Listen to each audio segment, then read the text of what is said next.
Assalamualaikum warahmatullahi wabarakatuh. Di sini saya akan menjelaskan tentang lobster sebagai nilai ekonomi nelayan. Seperti yang kita ketahui, lobster adalah binatang laut yang memiliki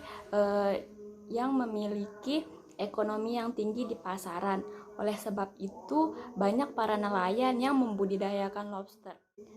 Lobster adalah hewan laut yang termasuk dalam krustase atau udang-udangan. Lobster ini termasuk dalam keluarga Neropidae, yang dimana hewan ini termasuk hewan nokturnal yang aktif pada malam hari. Sedangkan pada siang hari dia lebih memilih bersembunyi di lubang-lubang tempat persembunyiannya atau rumahnya. Kemudian ada klasifikasi dari lobster sendiri, bisa dilihat di sini.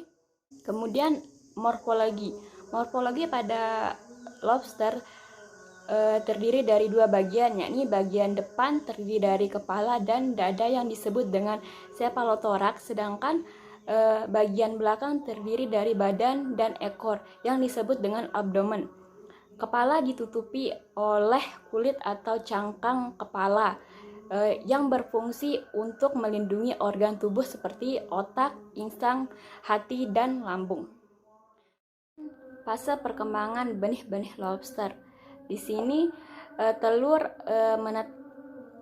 lobster menetas yang baru menetas disebut dengan neopolisoma, kemudian menjadi filosoma. Setelah tingkat filosoma akhir, kemudian berganti menjadi pelurus yang sudah menyerupai bentuk lobster, namun belum memiliki kerangka yang keras. Kemudian berganti kulit menjadi juvenil, yakni lobster muda yang kulitnya di sini sudah keras. Kemudian seiring berjalannya waktu, juvenil ini akan berubah menjadi lobster dewasa. Kemudian ada pola penyebaran benih-benih lobster. Yang pertama, non-sink population, di mana pola kemelimpahan BBL rendah dalam area yang sangat luas. Kemudian sumber rekrutmen lobster dewasa. Kemudian tingkat sintasan 0,0%. Di sini pada non-sink population ini tidak bisa ditangkap. Kemudian ada sink population, di mana pola kelimpahan BBL tinggi dalam area tertentu, contohnya seperti Selat Lombok. Tidak ada korelasi yang kuat antara jumlah dewasa benih-benih lobster, karena melimpahnya tinggi otomatis kematiannya tinggi juga. Kemudian tingkat sintesis 0,0%. Sedangkan di sink population ini bisa ditangkap. Sink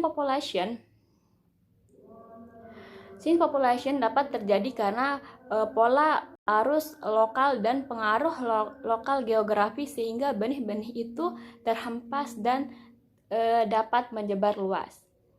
Kemudian ada pakan lobster. Di alam, lobster memakan berbagai jenis organisme, baik yang hidup maupun yang mati, terutama jenis hewan yang tinggal di dasar perairan dan bergerak lambat seperti moluska, krustase, ikan, atau hewan vertebrata lainnya. Kebiasaan makan lobster ini membawa konsekuensi pada konstruksi awal budidaya yang akan digunakan baik secara non-salt di kolam maupun secara off-salt di dalam keramba. Biasanya nelayan akan memberi pakan, jenis-jenis pakan pada lobster ini ada yang alami dan buatan. Yang alami bisa seperti moluska, krustase, dan ikan. Terus yang buatan seperti pelet, tapi biasanya pada pelet ini nelayan kurang menggunakan karena terlalu mahal. Kemudian ada penyakit-penyakit pada lobster. Penyakit yang bisa muncul pada lobster adalah red body sense, milk disease, black. Semua penyakit dan kesehatan berhubungan erat dengan nutrisi dan praktik